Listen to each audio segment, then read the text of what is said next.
morning, everyone. Good morning to the panelists. So our session today, this morning, is about future frontiers in diabetes care.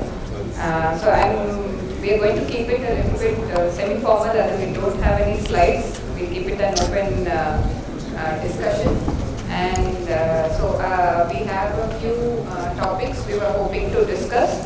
Then once the session is complete, I think we'll be open to take questions from the audience. So we get started. I think the initial topic we can start with Professor P.V. Rao sir, who wanted to talk about the latest ADA guidelines, standards of care in the management of diabetes. Actually, last few years we have been following ADA guidelines. Whether we follow the guidelines in clinical practice or not, we just go on reading about what they have been writing and what they are prescribing. So we are gradually being told that all the medicines which we use routinely in our practice in Hyderabad are being outdated. So they say, irrespective of the effect of metformin, you have to give GLP-1 for most of the patients. They have given some parameters how to decide on people with anybody above 55 years, obesity, smoking, microalbuminuria. A diabetic should be, the first line treatment is GLP-1, which most of us don't like, I don't like, but anyway that is what is being prescribed by GLA. And recently, few weeks back, I went to China on a government visit. There I saw the Chinese people seem to be blindly following Americans, which I never expected. They are blindly, I told them openly, they are blindly following Americans. They are giving GLP-1 even in renal failure and in people with liver problems also they are giving GLP-1. So anyway, GLP-1 seems to be very popular nowadays. So gliflozins are not very popular in China, but the gliflozins also seem to be. So the first line treatment in diabetes right now, according to ADA, not according to what myself, is that we have to decide whether your patient is going to get cardiovascular or renal problem. Somebody is going to get cardiovascular, you have to put them on GLP-1. Is going to get a renal problem, you have to put them on gliflozin.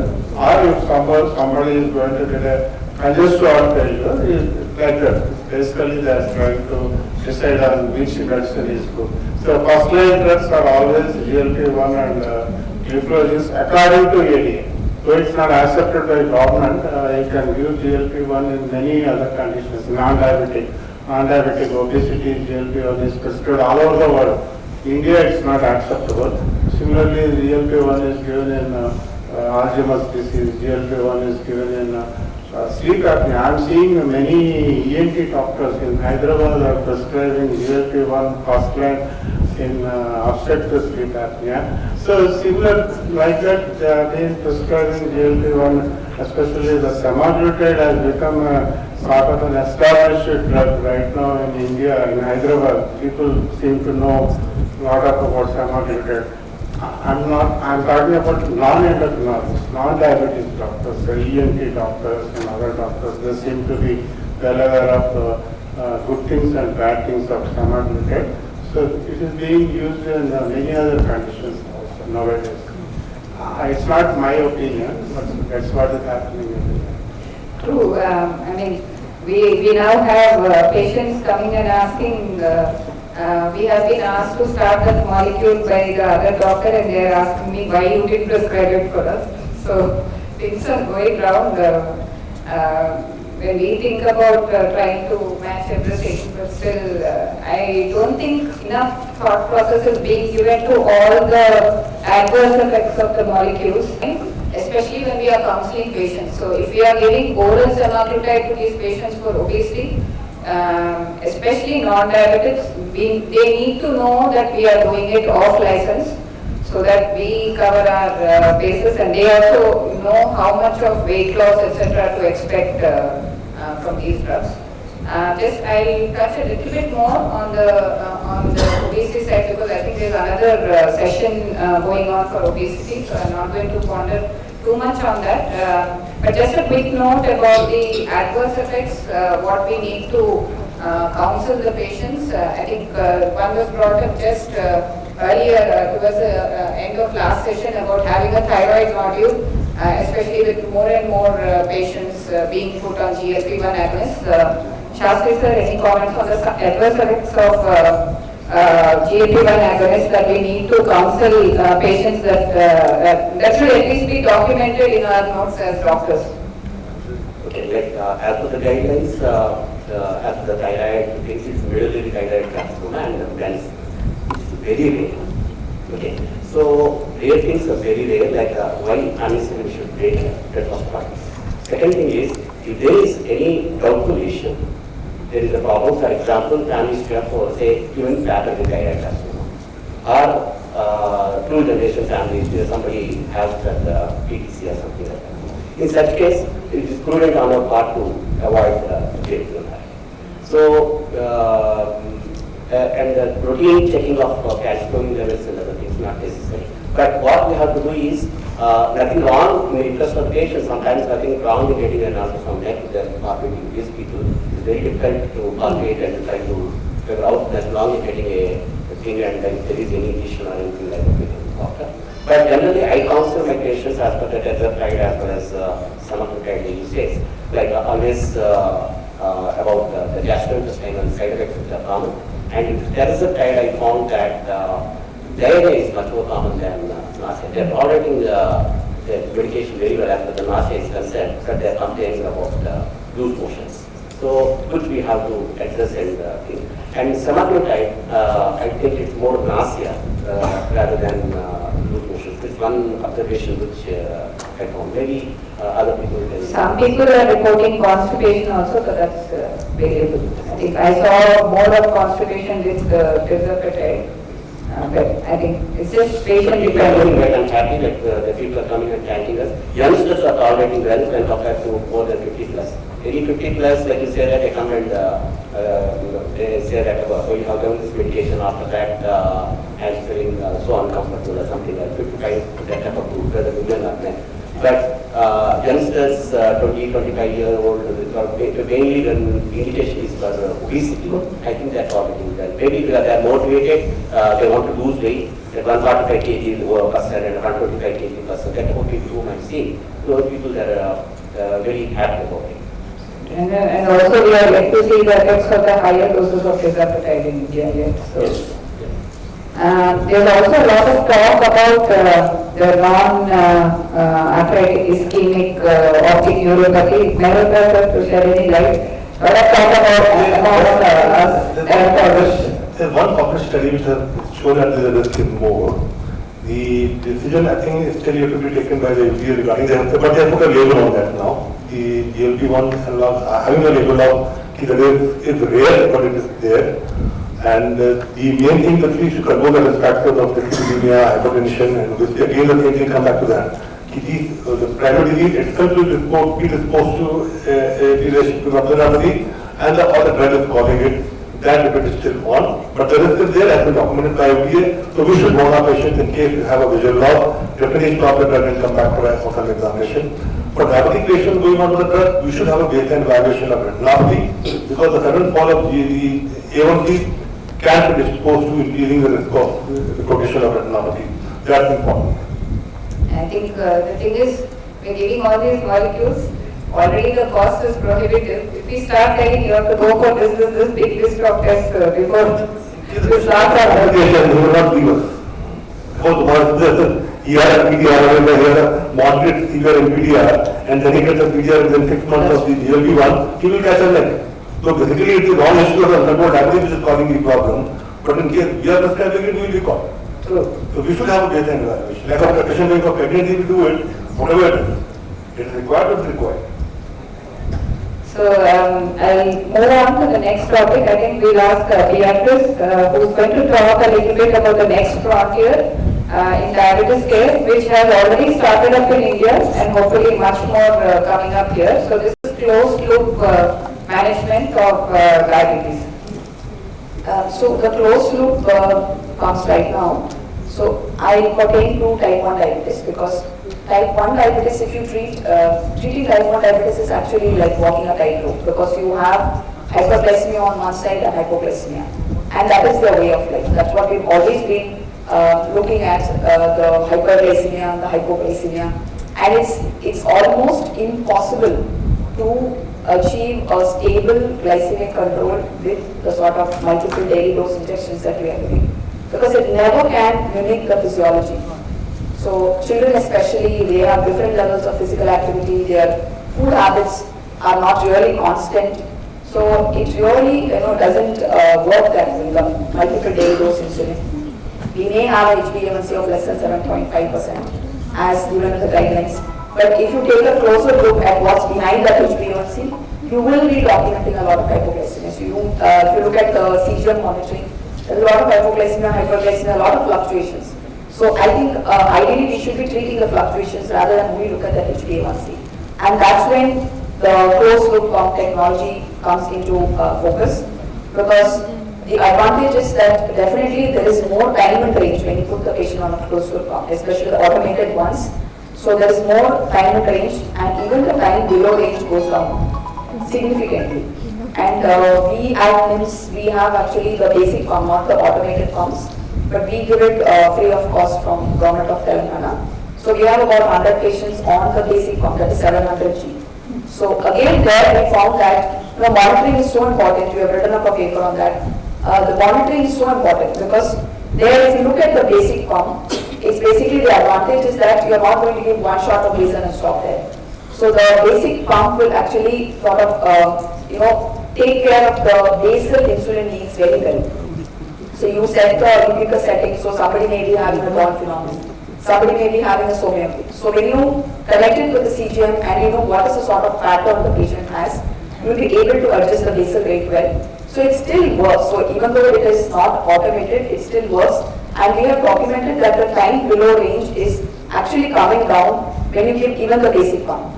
And then needless to say, the quality of life, it improves by leaps and bounds when the child doesn't have to take 4 pricks per day.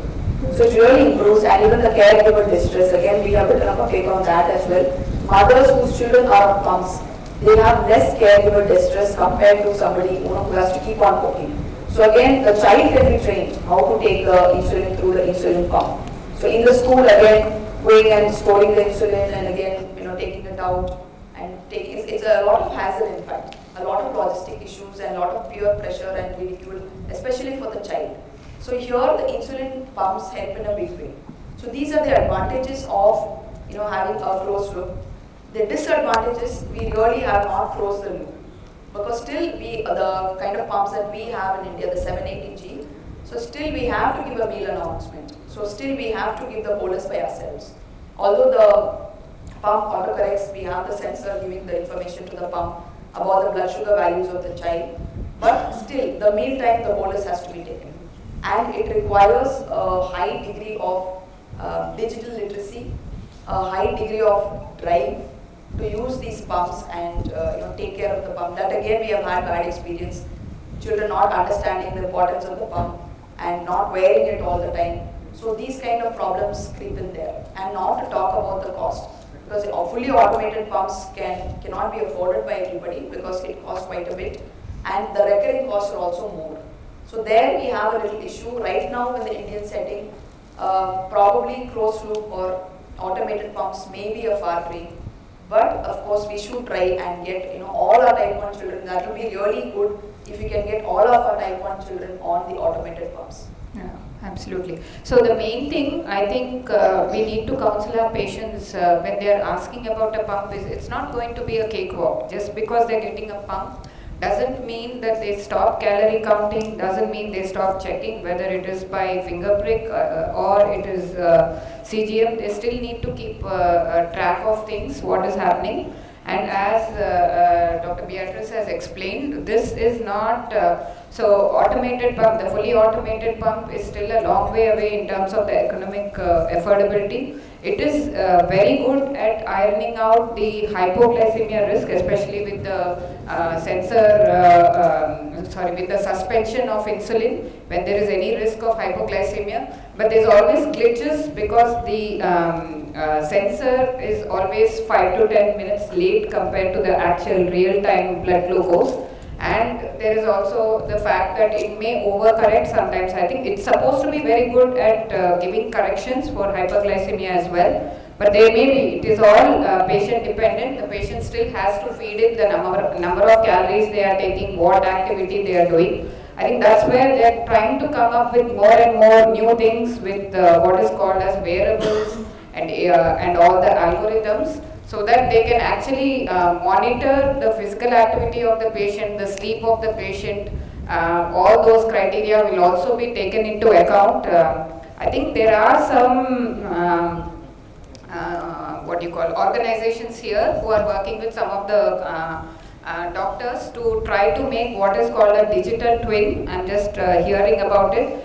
Digital twin is what they do is they provide you with the CGM and they provide you with these wearables, so it's all part of the package, and they take all the data for the first few days about all the physical activity, the time you take your food, your regular meals, and the calories and everything, and they make a artificial intelligence program, creates a twin which replicates what your sugar levels would be and which drug would be ideal for you. So it doesn't necessarily apply only to type 1 diabetes. I think they're using it more for type 2 diabetes.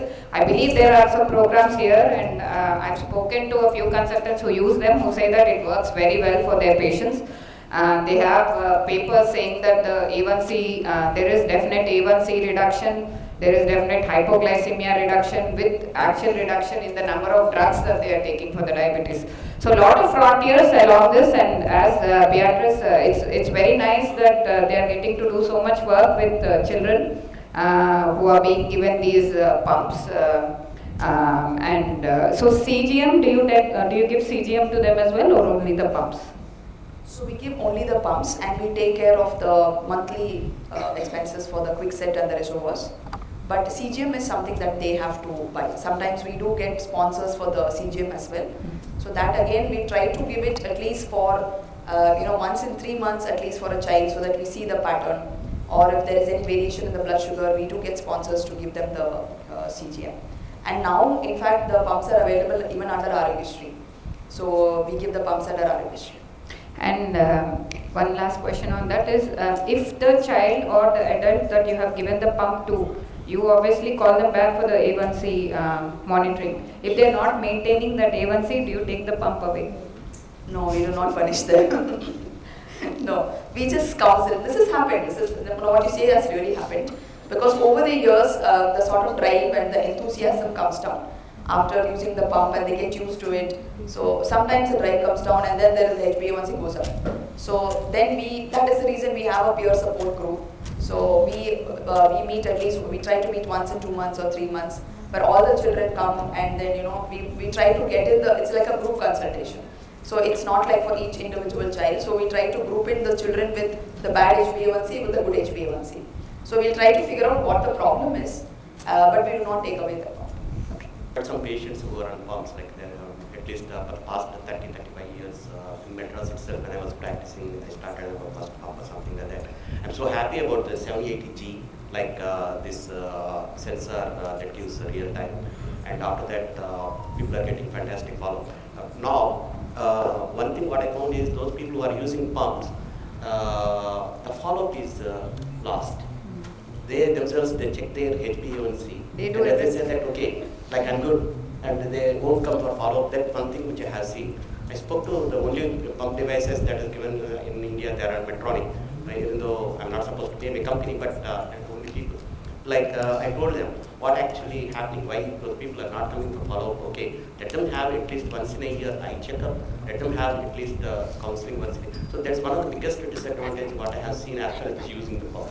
But they're doing very well. I'm so happy with the 780G, and it's fantastic. That's one of the nightmare as far as the earlier pumps is setting up the vessel. It's not that easy to maintain the correct basal. Like 3 or 4 permutations, combinations we are supposed to do. Now, like this automatically selects the basal, and your duty is carb counting and as well as giving the adequate bolus. That's it. Everything the 780G takes care. Sir, are you using, sorry I missed that part, are you using it in type 2 diabetics as well? Very few, but majority of my patients are on type 1 only. So when you use it in type 2 diabetes, do you document insulinopenia in them, or is it on clinical basis? C-peptide, and duration of the diabetes is very longer, and already on multiple doses of insulin, 3 or 4 shots per day, and they are worried about the number of pricks and they can afford. So these things I keep in mind, and if they can afford, like why not give the benefit? But guidelines won't recommend that, like okay, give routinely, but if the affordability is there and multiple pricks are to be given in that particular patient, I think there's nothing wrong in giving pumps to them. We'll pass on to Dr. Mehrotra sir, another interesting topic in type 1 diabetes. We'll be talking a little bit about islet cell transplantation and immunotherapy in type 1 diabetes. Very much upcoming therapy, so moving on from actually replacing the hormone to try to prevent the disease. Yeah, thank you for the question. I think there's one more addition to it. I will the 3-part. Vitamin D deficiency and type 1 diabetes, basically the upcoming role. There have been some studies which can link the vitamin D levels to the deficiency to the type 1. But exactly there is no cutoff level of vitamin D where we can say this is the level where the risk goes higher. The recommendation for vitamin D replacement is still the same, 400 for breastfed, 600 for toddlers, and after that 800. It's not that every child has to be given high dose of vitamin D to prevent type 1 diabetes. There's no definite correlation between if I give vitamin D, the beta cell will improve. But it has been said it can help you, but it's not going to replace that. After that question comes the question of the immunotherapy. As of now, the approved therapy basically is only the one, that is the which was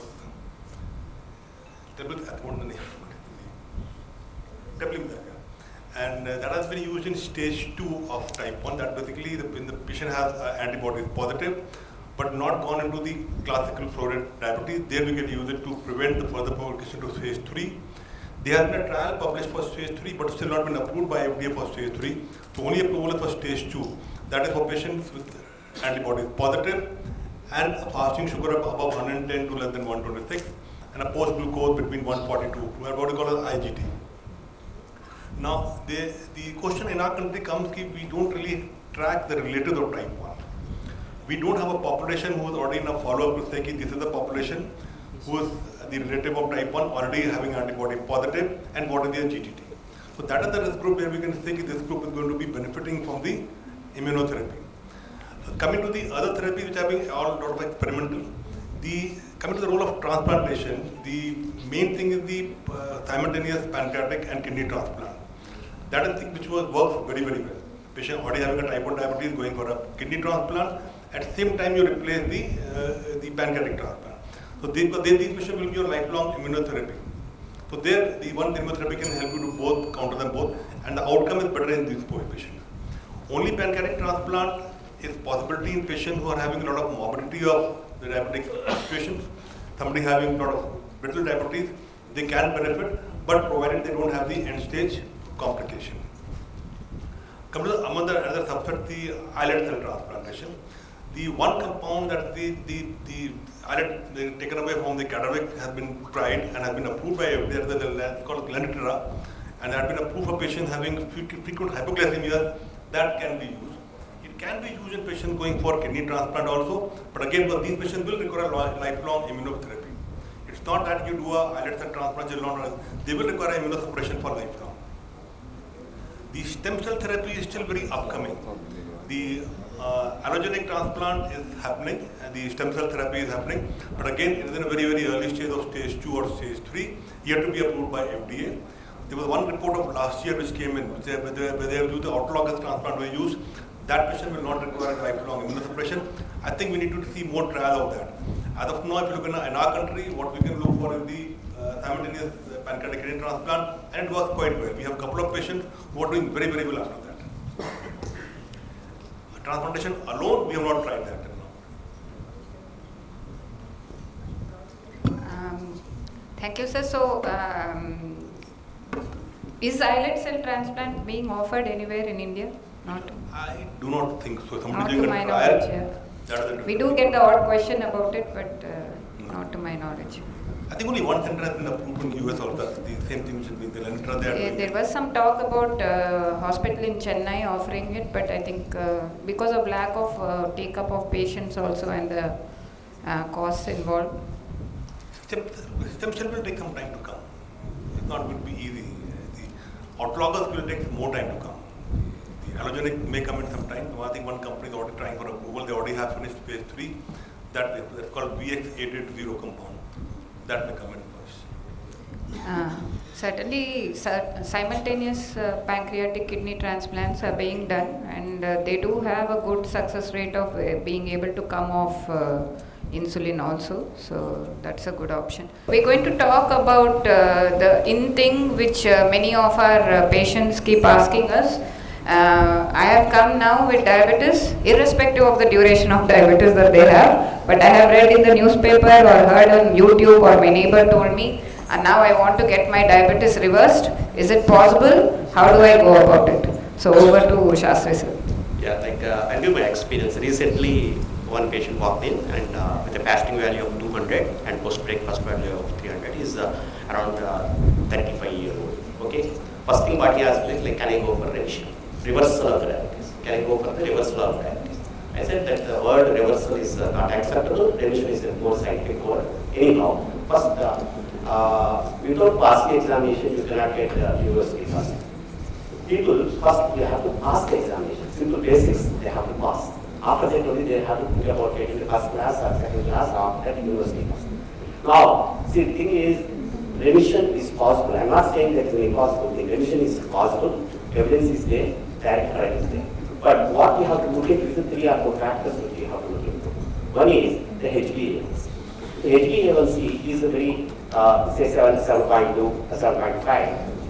And if the body mass index is very high, in the sense like around 32, 33 or something like that, or if there is, if you check C-peptide, if there is adequate C-peptide, and if the duration of the diabetes is smaller, and also if the particular person is enthusiastic, it's quite possible. But at the same time, I will always remember Professor Vipin Sethi's words, like what he said is like, it's just like a cat in the oasis. Okay, it's possible. One person may get the oasis, but most of the people will be off from their oasis. So one has to first get the targets, after that talk about the so-called remission. So people are unnecessarily carried away and they're actually first 2 years, 3 years of their diet is like, which is very critical as evidenced by 7 trials. They're just not bothered and they're just going on after marriages and after getting into problems. But at the same time, it's possible, the evidence is there, direct trials show that yes, possible. And maybe my colleagues cannot add. I think we still have time, sir, if you want to. The pathway of control and the remission is same. I tell the remission very clearly.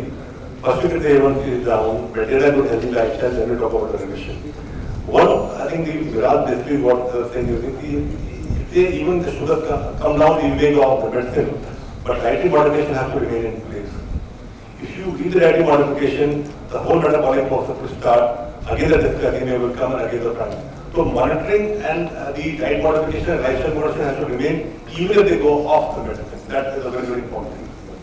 Actual presentation of the patient is very important, that they definitely don't have any symptoms of insulinopenia or osmotic symptoms, and their duration of diabetes is much lower, and they are of higher BMI.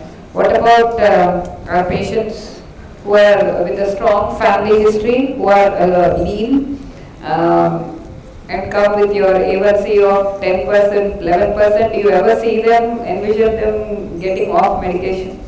So they are insulinogenic and sarcopenic obesity.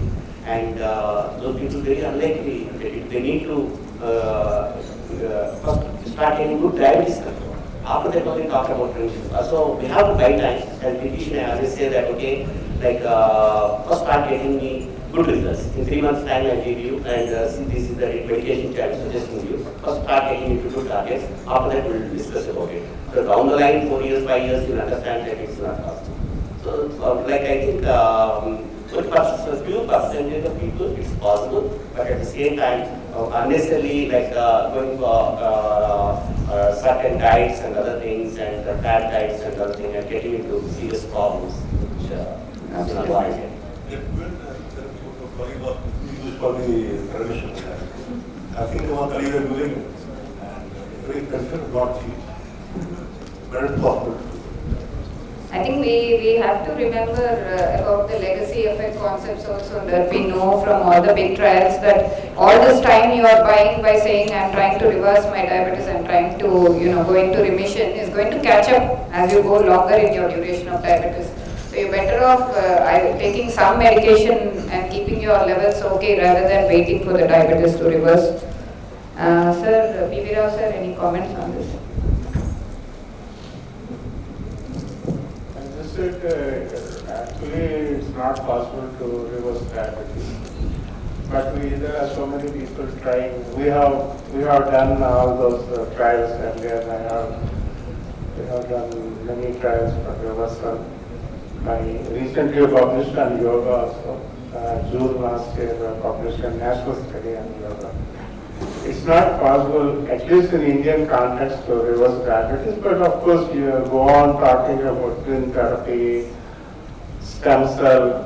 Actually, we are the first people to start doing stem cell in NIMS hospital, way back in 2006.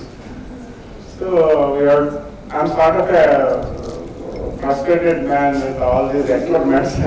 We have done so many experiments with diet, yoga, low-fat diet. We have so many PhD students who are working on low-fat diets.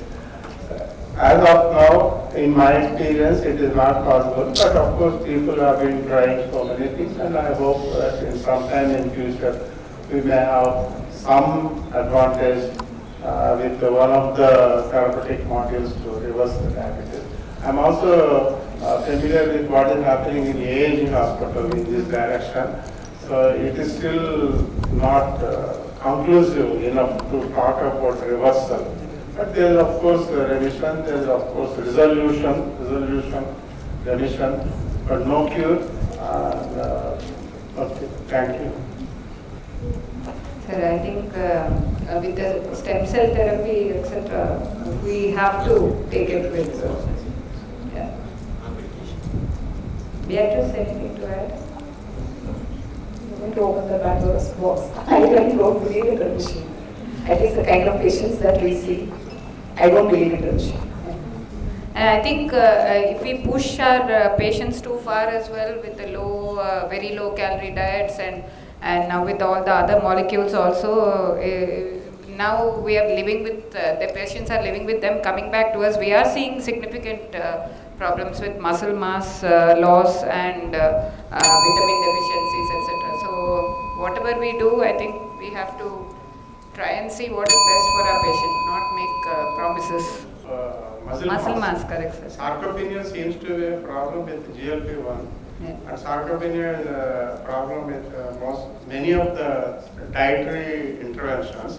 So out of the way, I'm just having some idea about vitamin D. Though it's not a direct treatment for sarcopenia, but tell me something about whether by giving vitamin D replacement, can we treat or at least can we prevent sarcopenia and GLP-1?